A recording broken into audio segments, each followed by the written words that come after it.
Zombie Flesh Eaters came out in 1979. It's directed by Lucio Fulci and it is an Italian film. Basic plot of this film: a derelict boat arrives at the New York harbour and two cops go to investigate it. One of the cops is attacked by a zombie in the cabin, and the other cop manages to shoot the zombie until it falls into the water.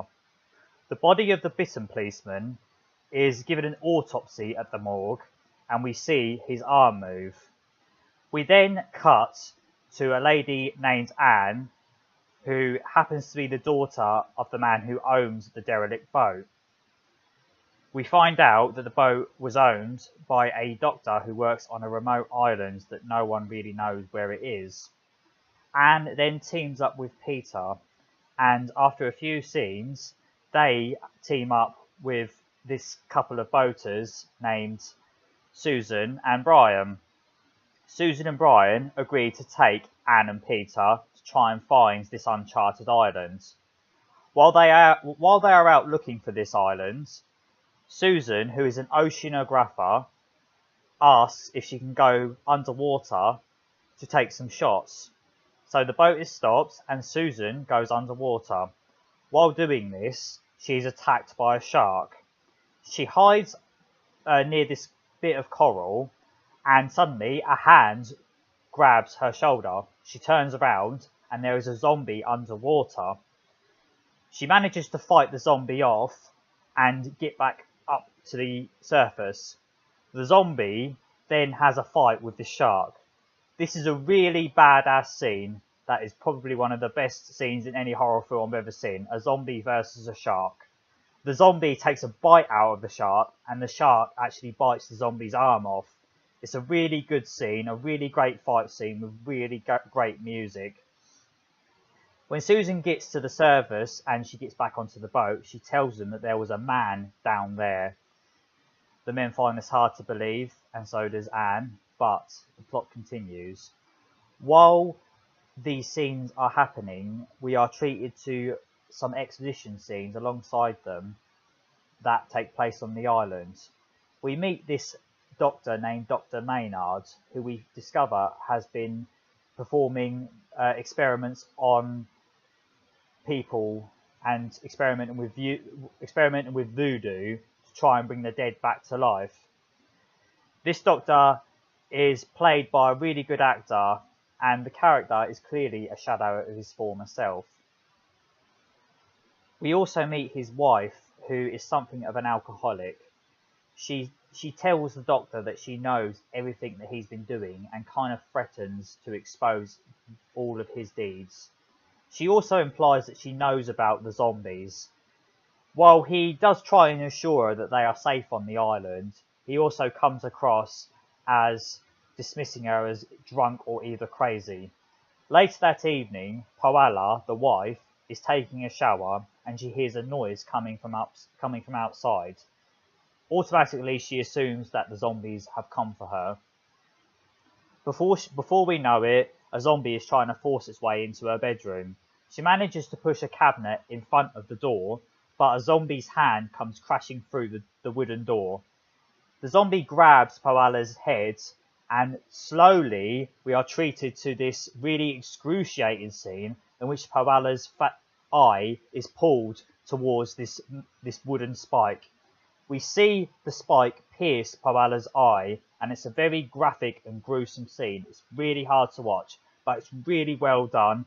The effects are really great, and it's a really famous scene in a horror movie.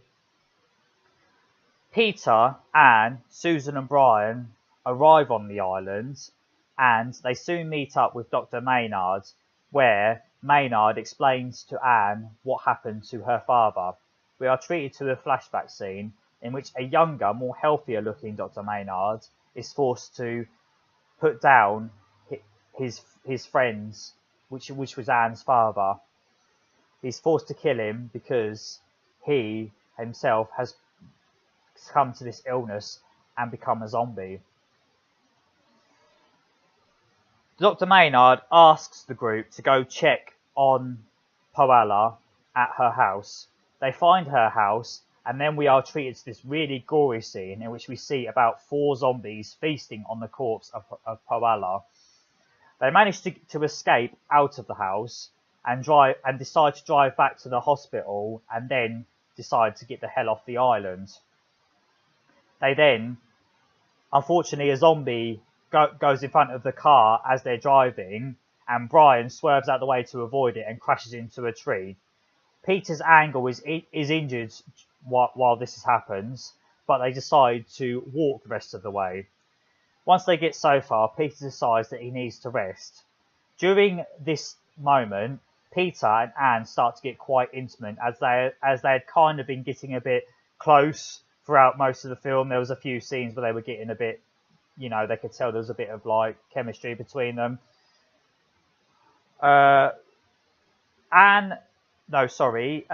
Brian and Susan soon find out that they have actually stopped in an Indian burial ground, which is obviously never a good place for a zombie movie. Then several hands come up and grab Peter and Anne as they are embracing. Brian goes to help them, and Susan is left alone briefly. She is attacked by a zombie who bites her in the jugular vein of her neck. This is a very gory scene, very hard to watch, and it is really the effects of the special effects are really well done.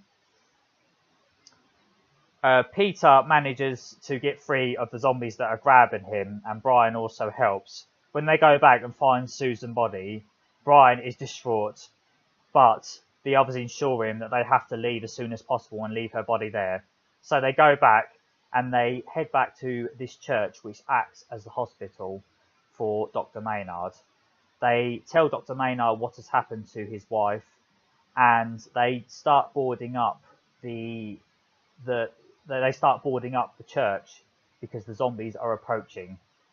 They get several weapons. Dr. Maynard manages to heal Peter's broken ankle, so he's okay again. Dr. Maynard and his assistant are killed by 2 zombies who make their way into the church. We are then treated to a big finale in which the zombies try to break into the church, and the others shoot them and throw Molotov cocktails at them. This is quite a good scene. Lots of action, lots of gunplay, really good, really all good. All the stuff you really need from a horror film or an action film. Lots of gore, lots of violence. Really, sort of stuff you just want from a like kind of old movie like this. They manage to get out. They get out through the back. They fight their way through all the zombies, kill lots of zombies. They leave the church in flames. The zombies just burn. They get out, but unfortunately, Brian runs into a zombified version of Susan. He's paralysed for a moment as she comes towards him and she bites him. Peter then shoots Susan in the head. They make it back to the boat, and the next morning, Brian is very ill and he's dying. Anne takes Brian down into the cabin of the boat, and he dies, and they just lock him in the cabin. Peter then turns on the radio, and they soon learn that the zombies have actually, while they've been gone, the zombies have taken over New York, and the infection has spread, and it's got worse and worse. Last scene we've seen, some zombies are walking on the Brooklyn Bridge, and we hear the radio reporter saying that the zombies have come into the building, and then we just hear him screaming, and the credits roll. Right, I love this film. I think it's a brilliant, classic horror film. Great soundtrack. I absolutely love the soundtrack for this film. Fabio Fabrizi, I think that's his name, really great job. The music is just perfect. It has the right amount of cheesiness for quite an old Italian film like this, but it also is really creepy in some bits. The end credits music, absolutely perfect. I absolutely love that scene. I think it's one of the best endings in all zombie films. Really creepy. The music just really, absolutely, totally nails it. Without a doubt, the best scene in this film is the underwater scene in which a zombie and a shark have a fight. It's really well done. It has everything you absolutely want in a scene like this. It has a beautiful woman stripping naked and going down to take photos and getting attacked by a zombie. What more could you want from a film like this? And it's just a really great scene. Music again, soundtrack absolutely nails it. It's brilliant. The acting in this film is surprisingly really good. The best actor in this movie is without a doubt the actor who plays Dr. Maynard. I think he did a really great job of portraying this man who has become so disillusioned with his work and is just an absolute broken man, alcoholic, broken man. The actress who plays his wife is really good as well. She really comes across as a really down and out, broken woman who just despises her husband and just wants to absolutely destroy him. And yeah, the few scenes we do get with her is really good. The eye wall popping scene is really, really hard to watch, really excruciatingly painful, but it's one of the most famous scenes, most famous and gory scenes in all of cinema history.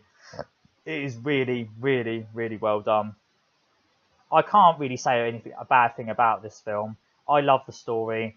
I love the gore. It's not as good as Dawn of the Dead, but I mean, what can you expect? It was made as a cash-in, as an attempt to cash in on that film's success, but it's managed to stand on its own 2 feet since then. It's become such a cult classic.